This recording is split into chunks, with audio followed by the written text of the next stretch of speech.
नमस्कार शेतकरी मित्रांनो, सर्वप्रथम सगळ्यांना जय शिवराय। 21 जुलैला सर्वदूर सारखा कोणत्या तालुक्यांना, हा जिल्ह्याला सर्वदूर नाहीये, मात्र काही तालुके असे आहेत त्यामध्ये सर्वदूर होऊ शकतो। त्या तालुक्यांची नावं आणि त्याचबरोबर सर्वाधिक जास्त प्रभाव असणारे जे काही जिल्हे आहेत या जिल्ह्यांची नावं। आजची संध्याकाळ कशी जाईल पहिले हे बघूयात मित्रांनो। ढगांची गर्दी आणि आभाळाचा रेलचेल सर्वाधिक जास्त मध्यरात्री चंद्रपूर, अकोला, अमरावती आणि बुलढाणा, याचबरोबर हिंगोली, वाशिम ते जालन्यापर्यंत संध्याकाळी झडीसारखा दमदार काही ठिकाणी रिमझिम पावसाची मजल जाफराबादपर्यंत आहे। यामध्ये जाताना चिखली, खामगाव एरिया, त्याचबरोबर लोणार, मेहकर त्या अकोल्याच्या काही गावांना दिलासा मिळेल। त्याचबरोबर अमरावती, पुसद, डिग्रजचाही परिसर आणि वसमतचा काही भाग संध्याकाळी मध्यरात्रीपर्यंत हलक्या ते मध्यम सरींची शक्यता आहे। चंद्रपूरचं जे काही बाष्प आहे बंगालच्या उपसागराकडून तयार झालेलं, हे किनवट ते परभणी जिल्ह्यातल्या काही भागांना पाऊस रिझर्व करू शकतो अशी प्रणाली आहे जळगाव मोजक्या ठिकाणी। पश्चिम महाराष्ट्र, खानदेश, दक्षिण महाराष्ट्र आणि दक्षिण मराठवाड्याला मध्यम ते हलका आणि मोजक्याच ठिकाणी असा प्रभाव असणार आहे। पुढील चित्र म्हणजे 21 जुलैपासून ही आपण जे काही थंबनेलवरती दिलंय की सर्वदूर पावसाची व्याप्ती कोणत्या जिल्ह्याला असणार आहे, त्याबाबत कोणत्या तालुक्याचं नाव येतात ते पण पाहूयात। उद्या संध्याकाळपर्यंत वर्ध्याचा आणि हिंगणघाटच्या भागांचं नाव आहेत। त्याच्यामध्ये हिंगणघाट, वर्धा, दक्षिण भाग, पुलगाव परिसर आहे। धामणगाव रेल्वेचा देखील काही प्रमाणात पण रिमझिम ते दमदार काही ठिकाणी मोठा सुद्धा अशा प्रकारे सर्वदूर सारखा इथे हालचाली आहेत। त्यानंतर मूर्तिजापूर, कारंजा लाड, मंगळूर, पीर ते धारवा, यवतमाळचा हा डिग्रज परिसर सुद्धा या तालुक्यांची नावं समोर येत आहेत। म्हणजे उद्या 21 जुलैच्या संध्याकाळपर्यंत आजची पण तारीख याच्यामध्ये इन्व्हॉल्व आहे। म्हणजे आजच्या रात्रीपासून ते उद्यापर्यंत संध्याकाळपर्यंत ह्या तालुक्यांना सर्वदूर सारखी प्रणाली येणाऱ्या बंगालच्या उपसागरातल्या डिप्रेशनमुळे ह्या दक्षिण भागाकडे प्रभाव टाकते आहे उत्तर विदर्भ। त्यानंतर चंद्रपूरच्या काही भागांमध्ये आहे कापसी परिसर। त्यानंतर इकडे भंडाऱ्याचा देखील समावेश बऱ्यापैकी आहे। नागपूर, तुमसार, गोंदिया, भंडारा, वर्धा तालुक्यांचा समावेश आहे। आणि विशेषतः ही माहिती तुम्ही इतरही शेतकऱ्यांपर्यंत पोहोचण्याचं काम करा। 2 वर्षापासून या चॅनलवरती काम करतोय, तर ह्या चॅनलचे 100K सबस्क्रायबर पूर्ण करण्याचे मी आज वैयक्तिक तुम्हाला बोलतो आहे, ते आपल्याला करायचे आहेत। मराठवाड्यातलं चित्र पाहूयात। पुसद, डिग्रज वातावरण डेव्हलप झाल्याच्या नंतर ह्या भागाची दक्षिण साईडला एंट्री होऊ शकते। हिमायतनगर, उमरखेड, हदगाव, भोकर आणि त्याचबरोबर हिंगोली, कळमनुरीचा परिसर आहे। दुपारी किंवा दुपारनंतर जी प्रणाली विकसित होणार आहे त्याच्यामध्ये लातूरच्या अहमदपूर आणि गंगाखेड, परळीचा भागांचा समावेश आहे। मुखेड, नांदेडचा पट्ट्याचा समावेश आहे।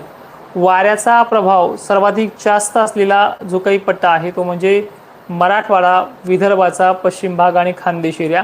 या भागांमध्ये 21 जुलैला सुद्धा मध्यम ते दमदार काही ठिकाणी असाच पाऊस असेल।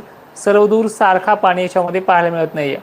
मात्र अमरावती, अकोला, चंद्रपूर, गोंदिया, नागपूर, भंडारा, वर्धा, हिंगोली आणि बुलढाण्याच्या काही भागांमध्ये उद्या सुद्धा वाढ होते। आज अमरापूरला तिथे काही ठिकाणी चांगला पाणी झालाय, व्हिडिओज मिळाले। त्यातल्यात वैजनाथ, परळी परिसर आणि परभणीचे देखील बऱ्यापैकी व्हिडिओज आपल्याला पाहायला मिळाले। छत्रपती संभाजीनगर दमदार ते हलक्या सरींच्या ढगांच्या आगमनामुळे वाढ होते। सगळ्यात महत्त्वाचे अजून एक सांगतो की बऱ्याच शेतकऱ्यांना माझे अंदाज आवडतात, पण ते लाईकच्या माध्यमातून कळतं की 2000 शेतकऱ्यांना ते आवडतात।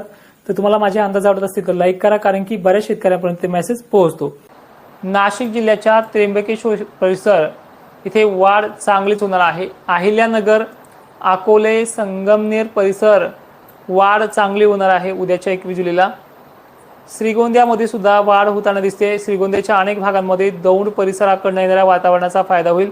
कडाष्टी, जामखेड पट्ट्यामध्ये, पाथर्डीच्या देखील भागामध्ये उद्या थोडी वाढ होते 21 जुलैला। आज मध्यरात्री एवढं काही नाहीये।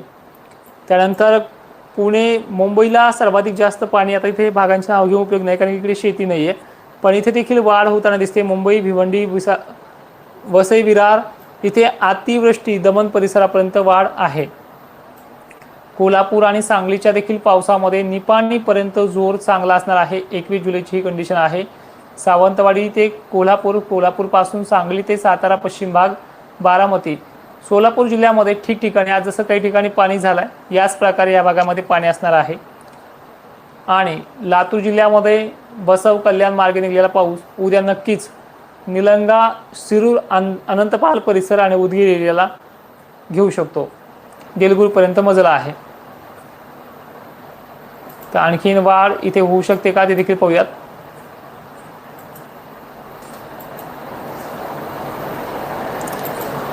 बाकी जायकवाडीचे प्रश्न होते, परतच एलदरीच्या धरणाचे देखील प्रश्न अनेकांचे होते. त्याबद्दल थोडं 2 मिनिटात बोलतोय. तोपर्यंत आपला मॉडेलचा मॅप देखील अपलोड होतोय. तर विषय असा आहे की बघा, परतीचा पाऊस हा वारे जोराने नसतात. जे पश्चिमी वारे, अनेक भागांना हरिश्चंद्राचे देखील वारे म्हणतात, ही वारे कंटिन्यूली अजूनही 5 ऑगस्टपर्यंत कायम आहेत. त्यामुळे महाराष्ट्रामध्ये याच ढगांमधनं गरमीच्या तप्त्या लेवलनुसार ज्या ज्या ठिकाणी पोषक परिस्थिती मिळेल त्या ठिकाणी प्रत्येक जिल्ह्यामध्ये हा पाऊस उद्या सुद्धा आहे. पण 100% भाग घेण्याची प्रणाली याच्यामध्ये विकसित नाही आहे.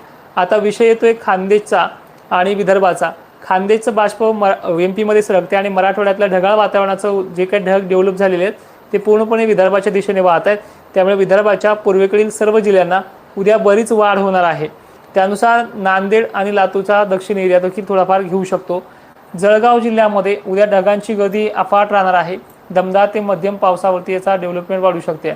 आज 20 जुलैच्या मध्यरात्री सुद्धा या भोकरदन, जाफराबादमध्ये काही ठिकाणी जसं टेंभुर्णी काल हलका ते पेंडवणी पाऊस झाला आहे, अशा प्रकारचे आज संध्याकाळी देखील इथे 20 जुलैला पण आहे.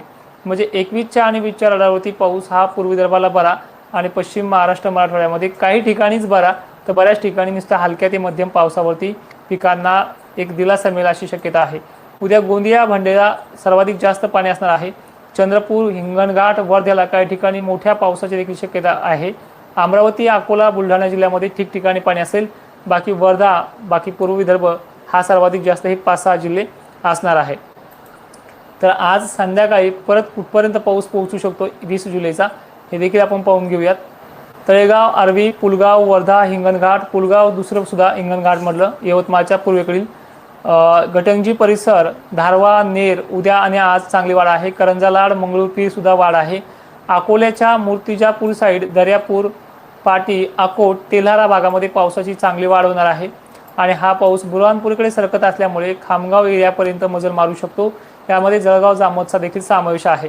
बाकी मराठवाड्यामध्ये खामगाव, नांदुरा, मलकापूर, मौताळा, बुलढाणा जिल्ह्याचा देखील उद्या संध्याकाळपर्यंत किंवा आज रात्रीपर्यंत, काही भागांना तर उद्या 21 जुलैला संध्याकाळपर्यंत घेईल अशी शक्यता आहे. जानेफळ, मेहकर हा भाग देखील आज संध्याकाळी आहे. पातूर, मंगळूरपीर देखील आहे. डिग्रस, पुसद देखील आहे 20 जुलै ते 21 जुलै दोन्ही दिवसामध्ये. चिखलिया आहे. बाकी भोकरदन, जाफराबाद, झडीसारखं स्वरूप पहाटेपर्यंत, आजच्या रात्रीपर्यंत. छत्रपती संभाजीनगर, जालना, घनसावंगी, अंबड, परतूर ते मंठा, परभणी, हिंगोली, नांदेड, बीड जिल्ह्यातल्या काही भागांना आजची मध्यरात्री तुरळक तर उद्या संध्याकाळपर्यंत काही ठिकाणी पावसाची शक्यता राहणार आहे. पण माहिती शेवटपर्यंत पाहणाऱ्या शेतकऱ्यांचे धन्यवाद आणि ही माहिती सर्व शेतकऱ्यांना पाठवण्याचा प्रयत्न करा. जय शिवराय.